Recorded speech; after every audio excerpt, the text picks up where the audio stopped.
The views and opinions expressed by the hosts do not necessarily reflect the church, the pastors, the management, their parents, their siblings, their girlfriends, and everyone else in Toot. Ang susunod na palabas ay rated PG. Praise God! Okay, welcome po sa pinaka-aabangan ng BITG Blessing in Disguise. So, ito po mga episode na susunod na Paul and Luis. Ito na yung episode na meron pong muka. At syempre po, itim po kami lahat dahil kakagaling lang po natin ng undas sa lahat po ng dumalaw sa mga sementeryo. Kami po ay nakikiramay at nakikiisa rin po kami. No? Lahat po tayo nawala ng mga sa buhay. Kaya napakahalagang okasyon po na alalahanin yung mga memories nila. So, with that, ang topic po natin today ay sa mahiwagang... Ano ba to, Luis? Hashtag begin again. Wow. Napaka-relevant. Okay na, okay. Okay tong ano na to eh. Nawala tayo sa wisyo. Ang ganda ng topic na to. Exciting.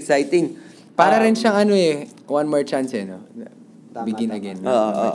Nakalimutan natin i-plug ito po yung mga links. Oo, ito po. Nakikita niyo po dito sa aming baba ng camera. Ay, ito pala. Dito ko lalagay. Ayan, ito po. lang. Yan. Paul, alam mo na yun. So, kung nakikinig po kayo sa amin ngayon at nanonood, pwede nyo pong i-tweet. 24/7 naman po yung Twitter namin at yung Facebook. Siguro doon namin na magre-respond kami sa inyo. Shifting po kami sa paggamit. At please join the conversation with your hashtag BITG Podcast and hashtag Begin Again. Ito, actually, yung Begin Again, saan ba siya nanggaling? Inspired tayo ng movie ni Adam Levine at ni... Adam Levine. Ni Adam Levine at saka ni Natalie Portman. Ay, mali! Keira Knightley. Sobrang crush ko yun, Knightley. pre. Maniniwala ba kayo hindi ko pa napanood yun? Ako rin, Oh my God, hindi ko napanood. So, ito yung first time namin na pag-uusapan yung Begin Again nang hindi pa po namin napapanood. Pero, Luis, walk us through na lang ha, later. So, sige. join po kayo ng conversation. Ayan. So, Begin Again, magandang topic to kasi ito yung mga bagay na kailangan natin magsimula ulit. Or parang kailangan natin ng second chance. So, sa bago naming segment, ang segment number 1, ang 5 de Nico. Ayan, magbibigay po kami ng 5 bagay na mahirap mag-begin again. Mahirap mag-begin again. Ang so Konya, bro. Ang hirap kasi mag-begin again eh. I know Usually, yung mga most of us who experience like yung mga moments na mga tragedy sa buhay, yung mga heartaches, ganun. It leads us to that road of yung parang beginning again. Yung parang panibagong simula. Dahil sa segment mo, pre, ano yung mga... Listahan na yan. Yung mga example na yun. Yes. Na talagang kailangan mo magsimula. Alam ko, pwede. Pwede ka na umpisahan. Pwede. Una po, pag kayo ay bumagsak sa exam. Bumagsak po kayo sa exam. Ayan, kitang-kita niyo po, di ba? Pag bumagsak sa exam, kailangan niyo pong mag-umpisa ulit. Sa lahat po ng nag-board exam ng mga nurse, sa lahat po ng mga nag-bar exam ng mga lawyers, yung mga hindi po pumasa, alam niyo po sa sarili niyo at alam po nating lahat po tayo nagkaroon na rin ng bagsak at one point in our lives. We have to begin again. We have to restart, we have to review again, we have to retake the exam. Aral ulit. At mahirap. Masakit. Effort talaga. Effort ulit. Mga students dyan, wag po ma-inlove muna. Para hindi kayo bumagsak at mag-begin again. Aral po. Ng 5 times. Siguro mga crush, okay lang. Ayan. So, yan po ang una. So, number 1, bumagsak sa exam. Ayan. Ang number 2 po natin ay, lahat nakaka-relate. Ito po ay, ayan, nabusted. Brad, ba't tumuturo ka sa akin? Hindi sa'yo! Nasa taas mo kasi. Tumuturo ka sa akin. Sa pakinggan. Ito eh. Ayun ang mahirap pag nabusted kasi marami ka nang na-invest, marami ka nang nabigay. Pero at the end, someday you're gonna call it quits. Na parang, ayoko na, sawa na ako, na-reach ko na yung limit ko. And, para sa taong nabusted or para sa taong naghihintay tapos wala nangyari, masakit po yun. At hindi... Ako, marami yung kilalang ganun na... Alam ko, ikaw nabusted. Ikaw, marami EM-Paul. Marami yung kakilala na busted, heartbroken. Tapos ayaw muna nilang umibig. Ay, siya. Kasi, alam mo yun, parang... Oh my gosh. Alam mo yung kanta ng Apo, yung tuyo ng damdamin. Wala na tuyo na. Hindi mo na siya... Wala na yung alab ng puso mo para umibig ulit. Kaya, mahirap po pag nabusted ka. Kasi... Mahirap mag-umpisa ulit. Siguro hindi lang din ay sorry pre, ano yung sasabihin mo? May dumi ako dito. Hindi lang siya na-busted. Yung parang relatable din dyan yung parang binraykan. Yun. Ayun. Kasi yung mga iba Relate na-busted, po hindi ako. naman naging sila parang binasted. Pero yung binraykan, yun din, mahirap din mag-recover dun. Pre. So, kailangan mo magsimula ulit. Kakalimutan mo lahat nung mga memories nyo. Good times. Yun nga, hindi mo makakalimutan. Parang, Diba? hindi, parang, basta, you really have to start life again. Diba? Hirap. Ako next, yung hindi emotional pain, yung physical pain. Physical. Siguro, yung mga examples na I'm a huge basketball fan, NBA, start na yung season. Sino bang... Lakers ako, pre. Lakers, Jeremy Lin. LA Lakers. And Shaquille O'Neal. Kobe Bryant and Jeremy Lin. Tingnan Hindi, natin ako yan. yun. Siguro, isa sa mga nakita ko, like na-observe ko. For example, si Kobe, nanggaling siya sa isang injury na grabe. Nasira yung Achilles niya. Kobe? Yun yung parang Already. taga-support ata ng yung sa paa. yun Anyway, basta, tayo. like it took him more than a season. Ilang To recover. months din yun to recover. Tapos, basta ang hirap. Like, kinailangan niya magsimula ulit. Like, yun nga, kinondisyon niya yung sarili niya. Siguro mga ilang buwan siya hindi nakalakad na maayos. Yun. Pero talagang, tinry niyang magsimula ulit. Therapy. Mag-begin again. Yun nga, through therapies, ganyan, workout, exercise, ganyan. Tapos yun, ngayon, nakabalik na siya. So, let's go Lakers. Ito, mas mahirap magsimula ulit kapag tayo po ay nawala ng mahal sa buhay. Related po sa November 1 and November 2 events na nangyari po sa atin. At marami rin po kaming mga kakilala na recently nawalan din po ng mahal sa buhay. You know who you are. And we know that it's really hard to start again knowing na hindi mo nakasama yung taong ito. And apparently we can all move on pero yung pag-uumpisa, yung pagsisimula, doon yung mahirap yung babangon kayo, yung mag-move on kayo the first few months, the first few weeks, and it's just hard and it's just difficult na magsimula ulit knowing na hindi nyo na sila kasama. And we all feel that. Yun, masakit yun. Ako marami akong kalala kasing namatayan. Parang naisip nila na ito yung first Christmas ko. Wala si mama. Yun mahirap. Wala si papa. Or parang nasanay na sila na... Parang may kalala ko, friend ko siya, namatay yung kapatid niya. Sister niya. Tapos parang sa first weeks, okay, nakaka-recover siya pero sa ibang weeks, parang... Sumusundot yung sakit no? Oo, parang feeling niya, nananaginip siya na ayaw niyang... Gusto na niyang magising. Sobrang bigat lang nung feeling ko na kung ako yung nararamdaman ko para sa kanya mabigat, paano pa kaya yung mismong nararamdaman ng tao? True.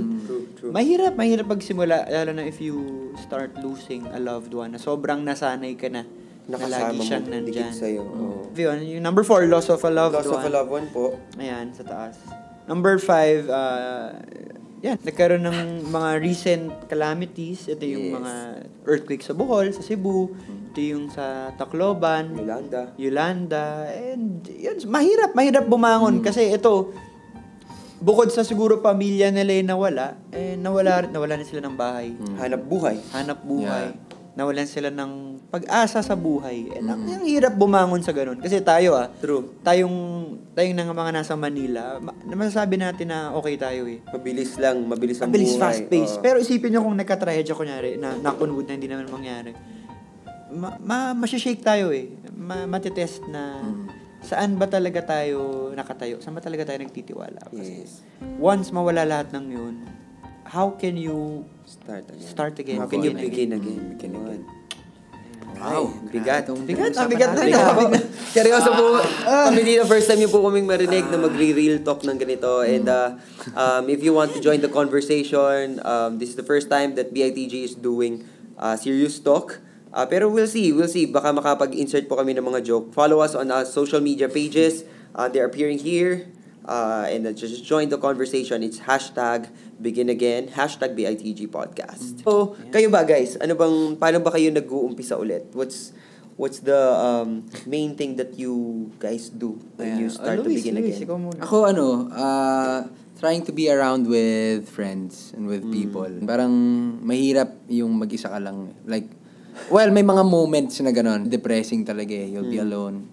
Minsan nga, hinahanap ko pa yun eh. Yung time to be alone. Oo, talagang magsasulk lang ako. Pero kailangan po yun. Oo, Kailangan yun nga. talaga. Like to just really embrace the pain. Yes, yes. Wow. Pero yun, siguro like, when the time came na gusto ko nang mag-move on talaga. Yun, I surrounded myself with good friends like these guys. Oh! Flattered! Yun nga. Siguro yun Flattered din sabihin ko sa inyo, yung mga nasa moments ng buhay nila na talagang heartbreaking, ganyan. Yeah. Yun, embrace the moment first, and when you're ready and when you decide to yourself na okay na, mag-move on ako. Surround yourself with good friends. Good friends. Doon nag-uumpisa po sa pagtanggap natin ng sakit na naramdaman natin. Hindi po tayo makakapag-begin again kung dinideny pa natin sa sarili natin kung ano yung nawala sa atin. Yun. Ikaw, Miko, ano yung view mo dyan? Ako yung for the past few weeks, 'di ba dati diniscuss sa nung Sunday. It's when the tragedy comes, it's how you react or how you respond. The perfect example or the perfect way for us to respond is to really process. Kailangan pag merong mga trahedya or may mga bagay na dumadaan sa buhay natin, isipin mo kung ano yung bagay na matututunan mo dun sa bagay na nangyari sa'yo. Kasi tayo oftentimes ang nangyayari, pag may nangyari sa ating masama or trahedya, naging negative na parang pinaparusahan ako ng Diyos or parang wala nang kwenta buhay ko, di ba? Actually, we need to respond. We need to process things. Pag-isipan natin, may purpose ba? Anong dahilan? I know there is a purpose, pero ano yung next steps na kailangan natin gawin para baka begin again? Lumalalim ang usapan natin. Gusto natin lagyan ng konting katatawanan. Kaya, ipapasok po natin ang aming segment na pinamagatang Call ni Paul! Tumatawag po kami sa mga avid listeners namin para malaman. Oh, hello, kamusta ka dyan? Hoy, pakibaba telepono! May kausap ako sa kabilang linya. Party line! Ito na po, guys. Tatawagan po natin ang isa sa ating mga avid listeners. Once again, Avid Levine. Pili ko mag-asawa sila. Si Avril Lavigne, asawa ni Mr. Bean. Avril Lavigne. Ang una nating caller. Tayo nga po ang caller. Hey babe, I miss you. Yun. Okay. Hey baby. Sana po sagutin po niya. Please answer. Hello, magandang gabi po. Magandang gabi po. Hey Arj, what's up? Magandang gabi po. Yun. Pizza Hut po. Umorder po kayo ng 10 pizza. Oh, wow. Pizza. Pizza po mula sa... wala silang sponsorship. Ay, teka, batiin po natin itong kausap natin ngayon. Pakilala po ang pangalan. Yolo. Baba mo na, wrong number pala eh. Di ba? Ako po isa sa mga nagagapuhang lalaki sa CCF Makati. Yung totoo kasi. Di ba? Ako po si RJ. Salinas po. RJ. Apo. Hello, RJ. Anong hanap Magandang gabi buhay? po sa mga hanap buhay po. Nurse. Nurse. Mabuhay po ang mga nurse, no? Mabuhay ang mga nurse. RJ, pwede pa check up ako ng puso ko dyan, pre. Walang problema po. Yun. RJ, welcome sa show ng BITG Podcast. Ang topic namin dito sa episode na to ay Begin Again. Yun. RJ, paano ka nga ba magsisimula ulit? Oh my gosh! Uy. Ano ba yan? Ano bang category? Depende. Walang, kahit anong category. Walang name drop Category? Anong unang pumasok sa isip mo, bro? Ako? Pag-ibig. Walang ganyanan. Pag-ibig. Sige, lagay na natin sa pag-ibig. Paano ka mag-uumpisa ulit kung nasaktan ka sa pag-ibig? Napakadali lang yan. Paano? Napakadali lang ng pag-ibig. Sige, ikaw na. Siyempre, pagdating sa pag-ibig, ano talaga, kung talagang parang you have to begin again, of course, you have to let go. Let go. Yan ang isa sa pinakamahirap na gawin pag umiibig. Ikaw ba, RJ, nag-let go ka na? Ay, nako. Oo naman. Oo naman. Ilang beses na? Isang beses. Gano'ng katagal yung process mo? Yung pag-let go? Hindi kasi major May isang major let go. Yan. Tapos process, siguro mga 3 months. 3-month rule. 3-month rule. 3-month rule. Ay, oo. Basha. At syempre, bago matapos ang iyong 2 minutes, gusto naming malaman, ikaw ba ay successfully nakapag-begin again at nasan ka na ngayon from that point? Ay, oo naman. Oo naman. Sobrang saya ako ngayon at masayang-masaya ako kasi nagiging focus ako sa family ko, mga friends ko, sa work ko, and of course sa faith ko kay Lord. Amen. GB to, GB. Nakaka-bless. I-share mo yung number ni RJ sa screen, ha? Tatawagan nila. Oo. At RJ, syempre, bago natin ibaba ang telepono, meron ka bang gustong sabihin doon sa iyong nilet go? Oh, grabe mo. Ay, ako naman. Kung saan man dyan na lang siya.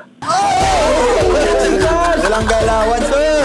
Maraming salamat, RJ, at salamat sa support, RJ. RJ, sinong gusto mong batiin? Sino gusto mong batiin? Gusto ko batiin ang mga nagbumubuo ng DITG at sana patuloy nyo ang iyong programa at talagang totoong nakaka-bless, nakaka-inspire at the same time. We, pinigyan mo ako, hindi naman eh. Ito, mabuhay. Okay, salamat, RJ. Sige. Stay blessed, RJ. Salamat. Mabuhay mga nurse. Buhay mga nurse, mahal namin kayo. Mabuhay. Ang ganda na sinabi niya, pre. Parang okay yung linyang yun, Ano masasabi mo dun sa nilet go mo? Diyan ka na lang. Diyan ka na lang. Kung masasabi mo, ay ikaw ba? Hindi, huwag po nating igisa si Luis dahil di pa niya segment. Pero, baka magkaroon siya ng bagong kanta, diyan ka lang yung title. Diyan ka lang. Brad, okay. Okay. So, narinig po natin, yung feeling ko yung opinion po ni RJ, nung ating tinawagan para sa call ni Paul, naniniwala ako na hindi lang applicable yon sa pag-ibig. Kung ano man po yung mga pinagdaanan nyo sa buhay, upang makapag-umpisa kayong ulit, kailangan yung tanggalin yung baggage Diba? Para maka-move forward kayo. It's not about, alam mo yon, hindi po kayo nagiging masamang tao sa pagle-let go ng mga bagay-bagay. Hindi po kayo nagiging masamang tao kung uulitin nyo ulit at aaksayahin nyo lahat ng effort, lahat ng napag-umpisahan nyo. Dahil kung meron man pong maganda dito sa mundong to, naniniwala ako na isa po sa pinakamagandang bagay ay yung pwede tayong mag-umpisa ulit. So, ay approach nyo po yan ng may excitement sa puso na yes, meron akong bagong chance para to make it right. Yun. Maganda yung sinabi ni RJ. Di ba nga sabi, may nabasa akong quote sa Facebook. Quote. Nabasa ko na suot, pre. Quote. Hindi, nabasa akong quote, parang sinabi, kung mabigat na, bitawan mo na. Oh. Yan. Simple lang no? Pero, totoo na minsan, nag-hold on tayo sa mga bagay na, alam mo yun, hindi naman siya Ayoko na. Wala kang kapupulutan ng aral dun sa binuhold on mong bagay. Pag mabigat na, bitawan mo na. Minsan, ikaw na lang Ikaw na lang yung nakakapit, pero siya, wala na pala. Oops! Aray ko, sakit! Okay, Luis. Next. Umiyak. Kung hindi. Ako siguro, this would be the perfect time to segue my segment. Kasi huhugot na ako dito hugot ni Luis Cortez. Hugo Boss. Dito sa segment na tinatawag na Supreme Cortez. Cortez kasi yun ang last name ko So, Supreme Court. Talaga?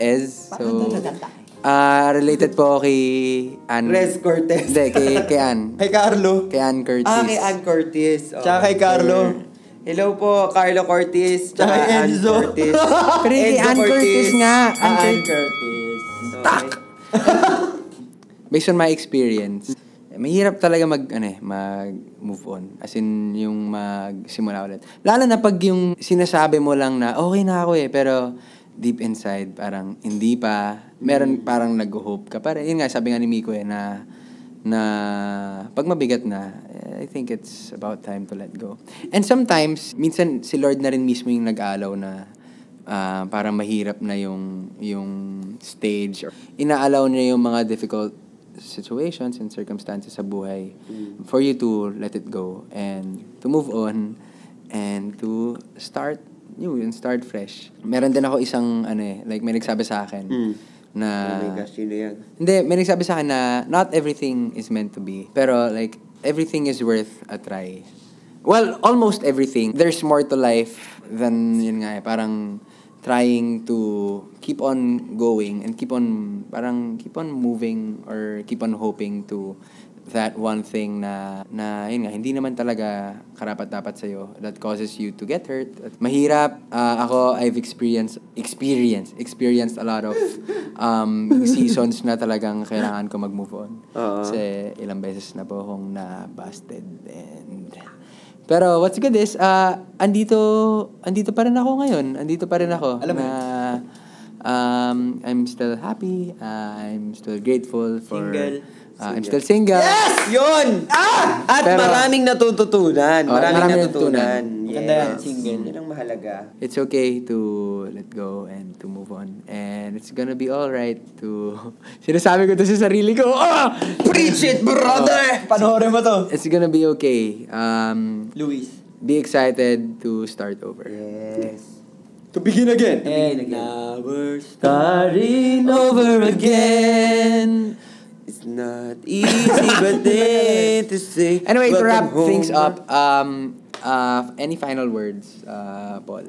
Sa akin, 3 things. No, first, that we realize it's normal to feel the pain, and you can run to Christ if you can. Hebrews tells us that Christ can relate to the pain that we had because He experienced it. So you can run to Him during the time na nagwawallow in po kayo sa sakit, no? And then, sabi po, ang pangalawa, may time for everything. Sabi nga ng Ecclesiastes. Kaya kung tapos na po yung time of grief nyo, may time din po para tayo ay mag-umpisang muli.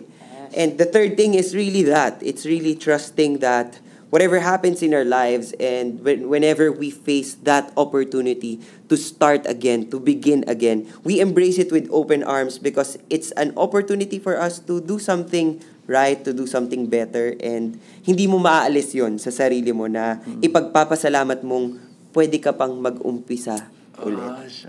Ito, maganda yung sinabi sa Romans 8:28. Ayan, sabi, God causes all things to work together for the good to those who love God. Ayan. Amen. So, ayan. Sabi yan, if you love God and the Lord loves you too, we all know that, alam natin na lahat ng bagay na binibigay ng Diyos, may purpose yan. Yes. And the purpose is for the good, it's for our good, and God will teach us a lesson, a good lesson, Yes.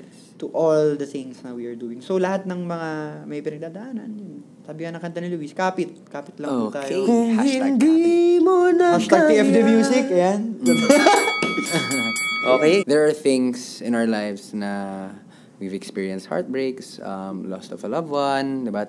Yung mga nabusted, or any hurt na na-experience natin. Sometimes we think of it na it was meant for evil. Diba? Parang, grabe, sobrang sama naman, ba't ganito yung nangyari sa akin, ganun, inallow to ni Lord. Pero like, sometimes that's how the way we see things, yung mga heartaches sa buhay. Pero when the Lord sees those things, He uses it for the good and for His glory.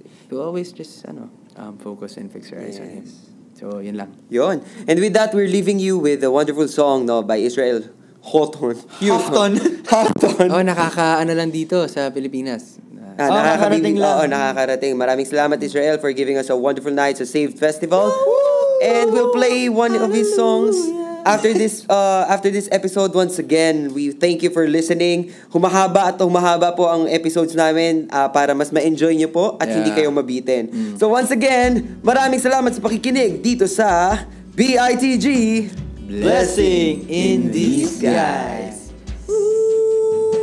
Shout out James Beado.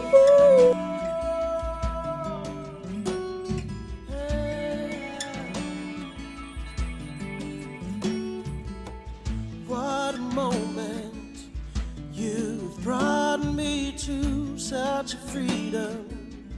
I have found in you, you're the healer who makes all things new. Yeah, yeah, yeah.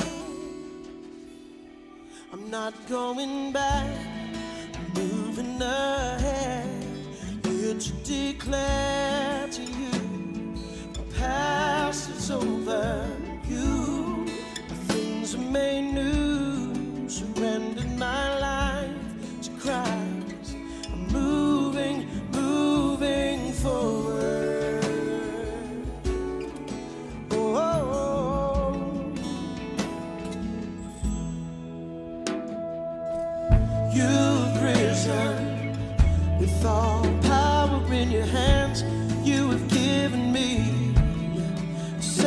second chance.